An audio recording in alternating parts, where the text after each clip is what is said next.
तो फिल्म की शुरुआत में हम एक आदमी जिम और उसकी वाइफ के पोस्टर्स देखते हैं, जिससे हमें ये पता चलता है कि वो दोनों बहुत ही अच्छा बिजनेस किया करते थे। ये कह लें कि वो अपने कारोबार की वजह से बहुत ज्यादा मशहूर भी थे। जिम जो कि अपने क्लाइंट के साथ बिजी होता है, तभी उसे उसकी वाइफ की कॉल आती है, जो आज रात जिम को जल्दी घर आने का कह रही थी, क्योंकि आज उनकी शादी की सालगिरह थी। मगर काम के चक्करों में जिम भूल जाता है और लेट हो गया था। उसकी वाइफ घर पर उसका इंतजार कर रही थी और बहुत ज्यादा गुस्से में भी थी। जिम जब घर आता है तो अपनी वाइफ के लिए प्यारा सा टेडी लेकर आया था, लेकिन उसकी नाराजगी अब भी खत्म नहीं हुई थी। वो जिम से कहती है कि तुम हमेशा ऐसे ही करते हो, आजकल तुम अपने बच्चों को भी सही तरह से टाइम नहीं दे रही, सब कुछ काम ही नहीं होता। जिम, उनके 2 बच्चे थे। जिम सब बातें सुनकर कहता है, ठीक है, इसमें फिक्र की क्या बात है, कल हम सब मिलकर छुट्टियों पर चलते हैं, खूब सारी मस्ती करेंगे, हल्ला गुल्ला बहुत कुछ। ये बात सुनकर जिम की वाइफ खुश हो जाती है। अब जिम ये सब बताने अपने बेटे को जाता है कि वो कल घूमने जा रही है, तो वो देखता है उसका बेटा चिल्लाता हुआ कमरे से बाहर आ रहा था। दरअसल जिम के बेटे को मकड़ियों से बहुत डर लगा करता था। जिम अपने बेटे के कमरे में जाकर उस मकड़ी को मारने का कहता है और साथ ही अपने बेटे से ये भी कहता है, बेटे तुम बड़े हो गए हो, तुम्हें अब अपने डर का सामना करना चाहिए। तभी पीछे से जिम की बेटी आकर उस मकड़ी को मार देती है और साथ ही अपने भाई को बहुत चिढ़ाती है कि तुम कितने डरपोक हो ना। उधर ही जिम की वाइफ के पास एक आदमी की कॉल आई थी, जो उसे अपना मेंशन बेचना चाहता था, जो कि एक बहुत बड़ा महल था। जैसे कि हमें पता है कि जिम और उसकी वाइफ का बहुत बड़ा बिजनेस था। वो आदमी जिम की वाइफ से ये कह रहा था कि कल आकर वो उसका मेंशन देख जाए, मगर जिम की वाइफ उसे मना कर देती है, ये कहकर कि कल वो अपनी फैमिली के साथ छुट्टियों पर जाने वाली है। तभी जिम आकर अपनी वाइफ को रोकता है और कहता है कि ऐसा मत कहो, क्योंकि मेंशन एक बहुत अच्छी जगह पर था, जिसे बेचकर इन्हें बाद में बहुत सारे पैसे मिलने वाले थे। जिम अपनी वाइफ से कहता है, देखो कल हम जाते हुए मेंशन को देखते चलेंगे, इस तरह आराम से हमारे 2 काम हो जाएंगे। अगली सुबह जिम अपनी पूरी फैमिली के साथ उस मेंशन को देखने पहुंच गया था, पर जब उस मेंशन का गेट बंद देखते हैं तो वापस जाने लगते हैं,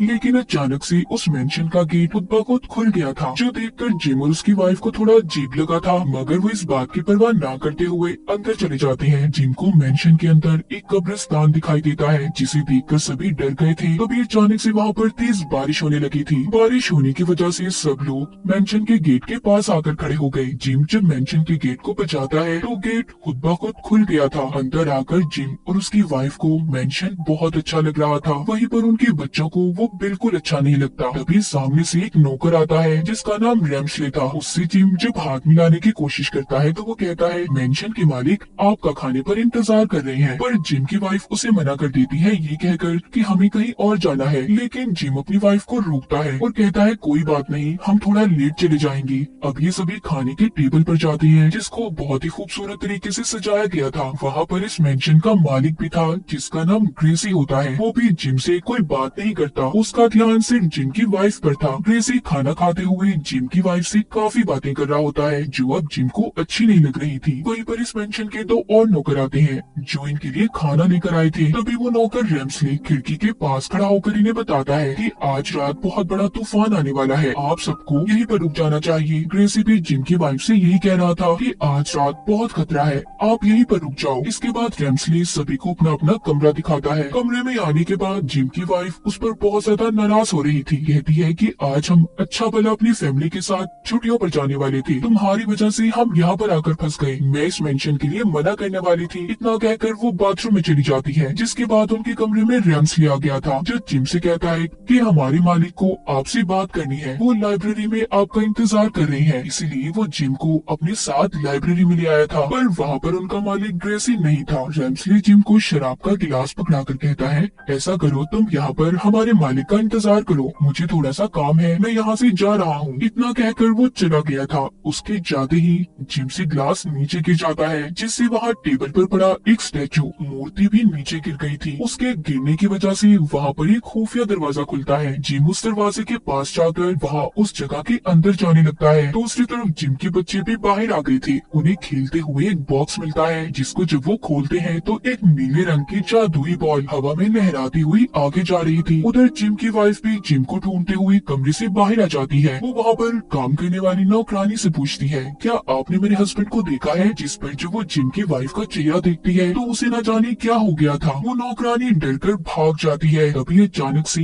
जिम की वाइफ के आगे रैम्सले आ गया था। वो फिर उससे पूछती है, क्या आपने मेरे हस्बैंड को देखा है? वो कहता है, हाँ, वो लाइब्रेरी में है। जिम की वाइफ लाइब्रेरी में जाती है तो उधर ग्रेसी बैठा हुआ था, जो कहता है, मैंने भी यहाँ पर आपके हस्बैंड को मिलने के के लिए बुलाया था, पर अब तक तो वो नहीं आए। चलो क्यों ना वो जब तक आ नहीं जाती मैं आपको ये सारा मेंशन दिखा दूं।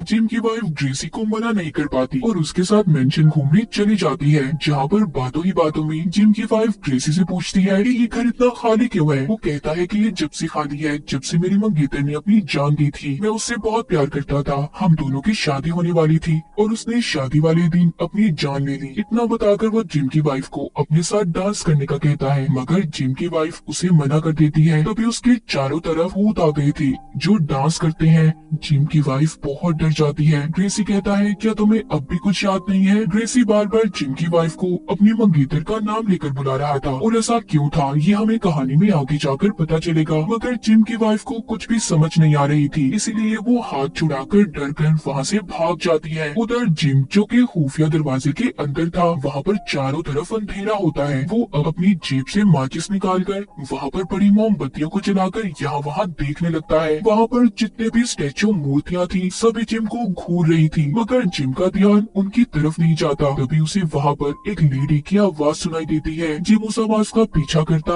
एक दरवाजे तक पहुँच गया था। वहाँ अंदर जाने पर उसकी मुलाकात एक जादूगरनी से होती है जिसको क्रिस्टल बॉल में कैद किया हुआ था। वो जिम को हवा में उड़ा देती है। जिम बहुत ज्यादा डर गया था और वहाँ से भाग जाता है। दूसरी तरफ जिम के बच्चे उस जादुई बॉल का पीछा करते स्टोर रूम तक आ जाते हैं। वहाँ पर वो एक बहुत बड़ी तस्वीर को देखते हैं जो कि ग्रेसी की मंगेतर की थी। वो बिल्कुल उनकी मॉम जैसी थी, यानी कि जिम की वाइफ बिल्कुल ग्रेसी के मंगेतर की तरह लगती थी। तभी ग्रेसी ने भी उसे कहा था, क्या तुम्हें कुछ याद आया? अब वहीं पर मेंशन के नौकर आते हैं जो जिम के बच्चों को कुकीज देकर यहाँ से जाने का कहते हैं। अब जिम के बच्चे नौकरों से उस लेडी के बारे में पूछते हैं जिसकी इन्होंने तस्वीर देखी थी, यानी कि ग्रेसी के मंगेतर की। तभी वहाँ पर रैम्सली आ जाता है। नौकर उससे डरकर दोनों बच्चों को छुपा देते हैं। जब रैम्सली जिम के बच्चों के बारे में पूछता है तो वो नौकर झूठ बोल देते हैं कि उन्होंने उन्हें नहीं देखा। इधर जिम भी भागता हुआ अपने बच्चों तक पहुंच गया था। उसके बच्चे उसे भी वो तस्वीर दिखाते हैं। जिम सोचता है ये तो बिल्कुल उसकी वाइफ जैसी है। जिम को भी लगने लगा था कि यहाँ पर कुछ तो गड़बड़ जरूर है। तभी नौकर उसको बताते हैं यहाँ पर जितने भी लोग हैं वो सब इंसान नहीं बल्कि भूत आत्माएं हैं और हम भी,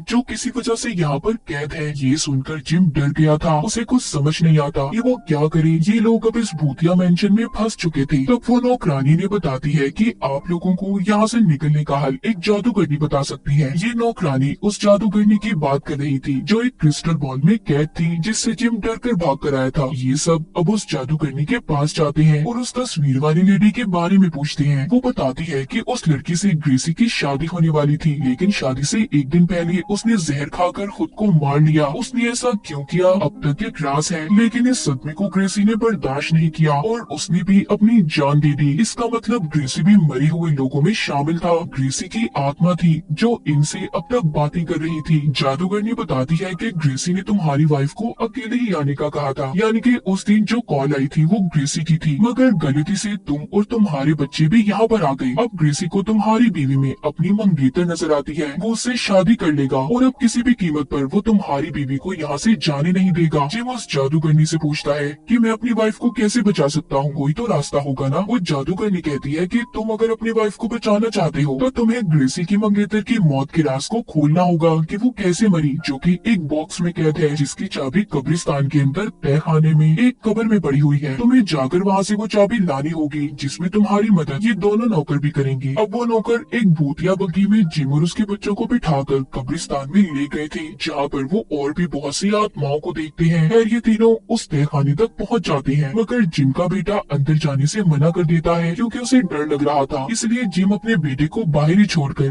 अपनी बेटी के साथ अंदर तहखाने में चला जाता है, जहाँ पर उसे एक कब्र मिलती है जिसे खोलने पर उसे एक ढांचा नजर आता है। उसके हाथ में चाबी थी। वो जैसे ही उस चाबी को अपने हाथ में लेता है वहाँ पर जितने भी मुर्दे थे सभी जाग जाते हैं।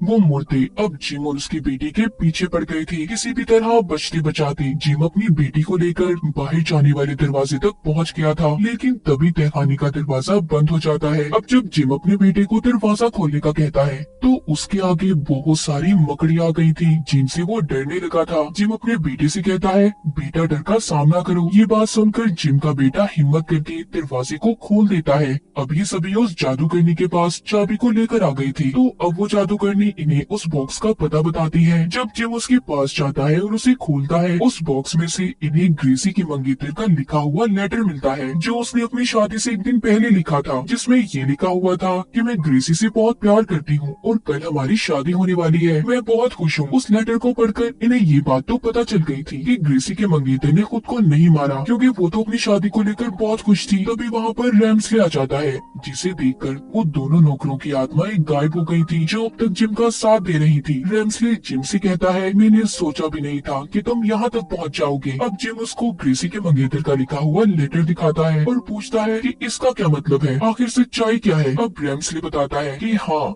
मैंने मारा था उसको, क्योंकि हमारे मालिक उसकी खातिर सब कुछ छोड़कर जाने वाले थे। वो लड़की हमारे मालिक ग्रेसी के लिए ठीक नहीं थी, इसीलिए शादी से एक दिन पहले मैंने उसे जहर देकर मार दिया। जिम कहता है, जो भी था, अब मुझे मेरी वाइफ और बच्चों को यहाँ से जाने दो। वो कहता है, नहीं, इतनी आसानी से नहीं। आज रात में तुम्हारी वाइफ के साथ अपने मालिक ग्रेसी की शादी करवाने वाला हूँ, जिसके बाद ग्रेसी तुम्हारी बीवी को मारकर उसकी आत्मा को अपने साथ ले जाएगा। ये सब सुनकर जिम गुस्से में रैम्सले को मुक्का मारता है, मगर वो तो आत्मा थी, इसलिए गायब हो गई थी। जिसके बाद जिम के बच्चों को उसने एक संदूक में बंद कर दिया था और जिम को गर्दन से पकड़कर मेंशन से बाहर फेंक देता है। तभी दूसरी तरफ जिम की वाइफ अपने बच्चों और जिम को ढूंढते हुए कमरे में आ गई थी, जहाँ पर रैम्सले पहले से मौजूद था। वो जिम की वाइफ को जादू के जरिए उसके बच्चों को दिखाता है, कहता है कि अगर तुमने आज रात ग्रेसी से शादी नहीं की तो तुम्हारे बच्चे बहुत बड़ी मुसीबत में आ सकते हैं। जिम की वाइफ के पास कोई और रास्ता नहीं था, इसीलिए अपने बच्चों की जान बचाने के लिए वो शादी करने के लिए मान जाती है। बाहर जिम मेंशन में अंदर आने की कोशिश कर रहा था, मगर नहीं आ पाता।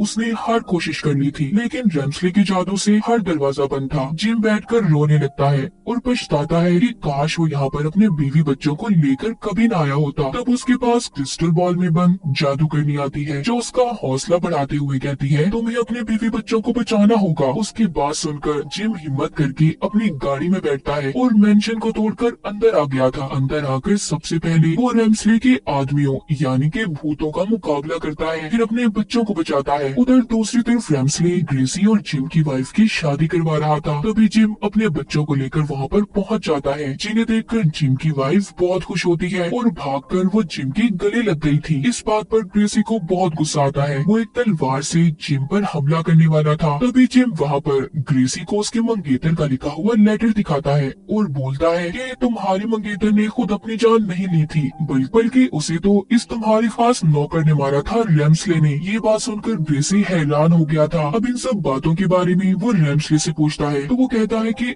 अगर उस वक्त आप मेरी बात मान लेते तो मैं उसे ना मारता। मैंने कहा भी था वो लड़की आपके लायक नहीं है, मगर अब बहुत हुआ, मैं यहाँ पर सबको मार दूंगा। इतना कहकर रैम्सले ने सभी बुरी आत्माओं को वहाँ पर बुला लिया था। पर तभी अचानक एक बहुत बड़ा आग का गोला रैम्सले की तरफ आकर उसे पकड़कर हेल दोज़ख में ले जाने लगता है, मगर रैम्सले जाते हुए जिम को भी पकड़कर अपने साथ ले गया था। जिम भी भड़कती हुई आग में गिरने वाला था, लेकिन ग्रेसी उसे बचा लेता है। पर जैसे ही जिम बचकर बाहर आता है, उसकी वाइफ बेहोश हो गई थी। तब वो नीले रंग की जादुई बॉल जिम की वाइफ के अंदर चली जाती है। यहाँ पर हमें पता चलता है कि वो नीले रंग की जादुई बॉल कोई और नहीं बल्कि ग्रेसी की मंगेतर की आत्मा थी, जिसको रैम्सले ने अब तक कैद किया हुआ था। और जिम के बच्चों की आजाद करने के बाद वो ही थी जो अब तक इनकी मदद कर रही थी। अब जैसे ही ग्रेसी के मंगेतर की आत्मा जिम की वाइफ के अंदर जाती है, तो वो हवा में उड़ने लगी थी और फिर वो सबके सामने आती है। फिर उसने ग्रेसी को भी अपने प्यार के बारे में बताया कि वो उससे बहुत प्यार करती थी और कभी भी उसे छोड़कर नहीं जाना चाहती थी, लेकिन रैम्सले ने उसे मारकर उन दोनों को अलग कर दिया। और इन सब का शुक्रिया करती है कि जिम और उसके बच्चों की वजह से उसका सच सामने आया था, वरना उसकी आत्मा कभी आजाद ना होती। ग्रेसी ने जिम को मेंशन के कागजात दे दिए थे और खुद अपनी मंगेतर के साथ आजाद होकर हमेशा हमेशा के लिए हेवन यानी कि जन्नत में चला जाता है। जिसके बाद मेंशन में कैद उन सभी लोगों की आत्माएं भी आजाद हो गई थी जो यहाँ पर कैद थी। जिम और उसके बच्चों की वजह से यहाँ पर कैद आत्माएं आजाद हो गई थी। और इसी के साथ इस फिल्म की कहानी भी यहीं पर खत्म हो जाती है।